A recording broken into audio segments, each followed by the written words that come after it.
Praise the lord.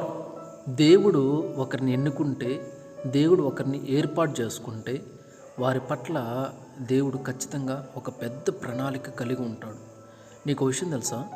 దేవుడు నిన్ను ఎన్నుకున్నాడంటే దేవుడు నీపైన ఎన్ని ఆశలు పెట్టుకున్నాడో, నువ్వు రక్షణలోకి వస్తావని, నువ్వు ఆత్మలను రక్షిస్తావని, నశించిపోతున్న ఆత్మలను నువ్వు రక్షిస్తావని, ఎంతోమందిని నువ్వు దేవుని దారిలోకి నడిపిస్తావని, ఎంతోమందిని పడిపోయిన వారిని లేవనెత్తుతావని, దేవుని చిత్తానుసారంగా నడుస్తావని, దేవుని ఆజ్ఞలను పాటిస్తావని దేవుని పైన చాలా ఆశలు పెట్టుకో ఉంటాడు.